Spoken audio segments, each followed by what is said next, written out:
करते हैं। तो ये तो काले कमले वाले को आपको उसके पीछे नहीं घूमना, वो आपके पीछे घूमेगा। ऐसा है हमारा ब्रज को कन्हैया। तो एक बार वृंदावन धाम की राधा रानी सरकार की जय जय श्री राधे, जय जय श्री राधे, जय जय श्री राधे श्याम। तो इधर नारद जी कह रहे हैं कि मैं वृंदावन गया, वृंदावन में मैंने क्या देखा कि एक युवती, उस युवती की गोद में दो वृद्ध पुरुष लेटे हुए हैं। वो स्त्री तो बहुत जवान है, पर जो उसकी गोद में जो पुरुष है वो वृद्ध है, जर्जर है, बूढ़े हैं। और ये देख करके मैंने उससे पूछा कि आप कौन हो देवी? तो उन्होंने कहा कि मैं भक्ति हूं। और मैंने कहा कि ये दोनों कौन है जो आपके पास आपकी गोद में है? उन्होंने कहा कि ये मेरे दोनों पुत्र हैं, ज्ञान और वैराग्य। भक्ति का पहला पुत्र कौन है? ज्ञान, और दूसरा पुत्र वैराग्य। वृंदावन में जब भक्ति महारानी गई तो भक्ति महारानी तो एकदम जवान हो गई, और ज्ञान और वैराग्य जो उसके पुत्र थे वो बूढ़े हो गए। अब भक्ति महारानी नारद जी से कहने लगी, क्या कभी ऐसा होता है कि माता तो एकदम 16 वर्ष की हो, जवान हो, और पुत्र बूढ़े हो जाए? इस बात का मुझे बड़ा दुख है, कृपा करके आप साधु हैं, संत हैं, मेरे इस दुख को दूर कीजिए, कृपा कीजिए, मेरे इन दोनों पुत्रों को आप ठीक कीजिए। ऐसा क्यों है? देखिए, भक्ति तो हर कोई करना चाहता है, पर लोग बात ज्ञान और वैराग्य से पूर्व भागते हैं। भक्ति तो हर कोई करना चाहता है, पर अपने तरीके से, जैसा हम चाहे वैसा करना चाहते हैं। और ज्ञान और वैराग्य से वो सब दूर भागते हैं। क्यों? क्योंकि जब ज्ञान शब्द जब हम सुनते हैं तो दिमाग में क्या आता है? कौन होगा ज्ञानी? बताइए। जब ज्ञान शब्द आता है तो दिमाग में एक ही चीज आती है कि भैया जिसने बहुत सारी पोथी पढ़ी होंगी, पत्रा पढ़े होंगे, बहुत सारी किताबें पढ़ी होंगी, वही ज्ञानी होगा, यही आती है। पर ऐसा नहीं है। ज्ञान हमेशा जो लोग स्वीकार नहीं है, भगवान को भक्ति स्वीकार है जो ज्ञान में विवेक सहित हो।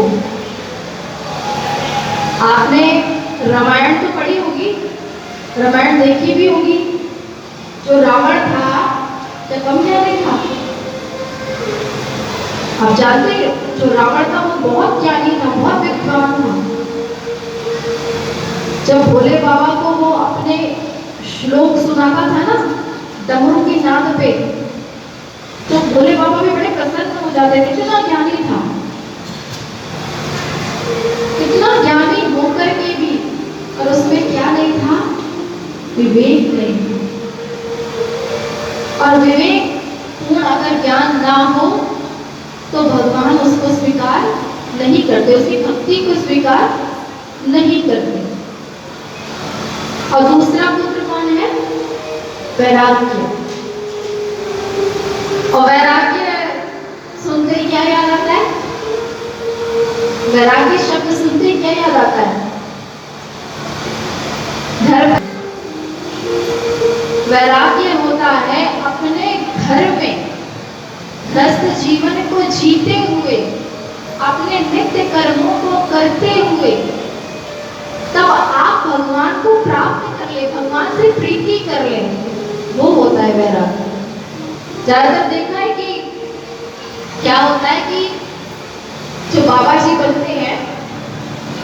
दो ही कारण होते हैं, हमें तो दो ही समझ में आते हैं। एक क्या, कि जब विवाह के खूब ऑफर आ रहे हो, विवाह के खूब प्रस्ताव आ रहे हो कि भैया विवाह कर लो, और विवाह को मना करते चले, नहीं हम अभी हमें विवाह नहीं करना, अभी हम विवाह नहीं करना चाहते, मना करते जाते हैं। और ऐसी स्थिति आती है कि तेरी उम्र हो जाती है, फिर उस टाइम पे कोई छोरी देना होना चाहिए।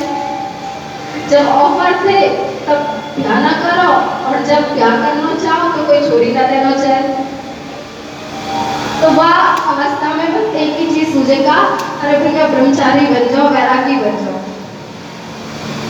यही सोचते हैं ना भैया, जब कोई ब्याह ना करे, कोई छोरी ना जाएगा तो ब्रह्मचारी तो बनोगे। और दूसरा क्या होता है कि भैया विवाह तो बहुत करना चाहते हैं पर कोई पसंद ही नहीं करता, आते हैं लोग बाग फेल करके चले जाते हैं। तो भैया वो भी सोचते हैं कहाँ करेंगे ब्याह करके, या फिर बाबा जी बन जाए, वैरागी बन जाए। नहीं, गृहस्थ जीवन हमारे शास्त्रों में सबसे बड़ा बताया गया है। कथाओं में कई लोग आकर के पूछते हैं कि हम लोग इतना भजन तो नहीं कर पाते जितना एक महात्मा करते हैं, जितना एक संत करते हैं। देखिए उनके पास सिवाय भजन के और कोई कार्य नहीं होता, उनको भगवान का भजन ही करना है। अरे कि गृहस्थ को सब चीजें देखनी, अपना परिवार भी चलाना, अपना घर भी देखना, सारा कुछ, उसका भरण पोषण सब कुछ करना है।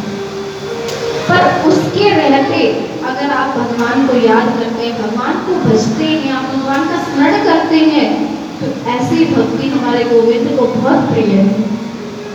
क्योंकि वो जानते हैं कि इतना व्यवस्थित होने के बावजूद भी मुझे याद कर रहा है, तो वो भक्ति भगवान को बहुत पसंद है। देखिए ये तो कहने वाली बात है कि हम इतना सुबह उठते हैं, ये काम करते हैं, वो काम करते हैं, काम सब करते हैं, पर भगवान का नाम तो मुझसे लेना है ना, हाथों से थोड़ी लेना है। माना कि आप माला जाप नहीं कर सकते, पर जिस वक्त आप अपने बच्चों के लिए भोजन बनाते हो, जिस वक्त आप घर के कार्य करते हो, उस वक्त आप श्रवण करके आप जो फोन का लोग यूज करते हैं, हमने देखा है इंस्टा, ये बहुत बड़ी बीमारी चली है आजकल। इंस्टा जिस तरह से पहले लोगों को डिप्रेशन होता था, आजकल इंस्टा की बीमारी लगी है। इंस्टा में कितनी देर लोगों को हो जाती है, 2-3 घंटे एक ही जगह बैठे हुए कब निकल जाता है पता ही नहीं लगता। और उसी चीज को अगर आप अपने मोबाइल में कोई सत्संग लगा लो, किसी संत की वाणी लगा लो, या फिर कोई भजन सुन लो, उस वक्त आपका काम भी हो जाएगा और भगवान का नाम भी हो जाएगा। कहते हैं ना, काम करते चलो नाम लेते चलो, हर समय हरि ध्यान करते चलो। तो ये जरूरी नहीं है कि हर वक्त माला झोली लेकर के ही आपको भजन करना, नहीं, बहुत सारा टाइम है, अपने कार्य भी करो और भगवान का नाम भी लो। और ऐसी भक्ति हमारे कृष्ण को बहुत प्रिय है, जो अपने कीमती समय से जो भगवान को समय देते हैं। तुलसी प्रकाश जी नारद जी कहते हैं कि जो भक्ति महारानी थी वह वृद्ध युवा थी, और जो उनके पुत्र थे वो वृद्ध थे। नारद जी से कहा कि आप कृपा कीजिए, साधु आप ही मेरे इस पुत्र को युवा कर सकते हैं, ठीक कर सकते हैं, आप कुछ भी कीजिए पर मेरे पुत्रों को ठीक कीजिए। अब इधर नारद जी बहुत सारे उपनिषद, गीता का पाठ उन्हें सुनाया, कई पुराण सुनाए, पर क्या होगा, ज्ञान और वैराग्य थोड़े से होश में आते, यौवन अवस्था में आते और फिर दोबारा से मोक्षित हो जाते और वृद्धावस्था में चले जाते। अब नारद जी को समझ में नहीं आ रहा है कि मैं ऐसा क्या करूं कि जो ज्ञान और वैराग्य ठीक हो जाए। तब आकाशवाणी हुई कि सत्कर्म करो। और जब सत्कर्म की बात हुई तब सनत कुमार जी से नारद जी कहने लगे कि ये सत्कर्म क्या है, सत्कर्म कैसे होगा, कैसे किया जाएगा। तब सनत कुमारों ने कहा कि यह जो सत्कर्म है वो है श्रीमद् भागवत कथा, आप इसको उन्हें सुनाओ। नारद जी कहने लगे श्रीमद् भागवत कथा को सुनाने से क्या होगा, मैंने इतने बड़े बड़े उपनिषद सुना दिए, गीता सुना दिया, फिर भी वह थोड़े से चेत अवस्था में आते और फिर दोबारा मोक्षित हो जाते। अब बड़ी ही समझदारी से सनत कुमारों ने बहुत ही सरलता से सहजता से नारद जी को एक बात कही। देखिए बड़ा ही ध्यानपूर्वक सुनिए, अगर नहीं सुनेंगे तो समझ में नहीं आएगा। सनत कुमार जी ने कहा नारद जी, दूध में ही सारी वस्तुएं विद्यमान होती हैं, दूध में घी होता है, और अगर हमें कोई दिया जलाना हो तो क्या हम दूध से जला लेंगे? नहीं। कैसे चलेगा?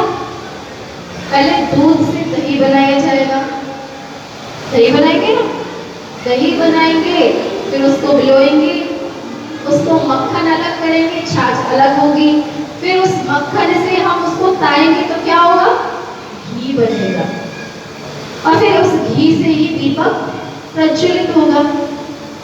ऐसा नहीं है कि गीता और उपनिषद और जो पुराण है वो सही नहीं है, वो है, पर जो स्वाद दूध में है और जो स्वाद जो घी का स्वाद है, और दीपक तो घी से ही जलेगा, दूध से नहीं जलेगा।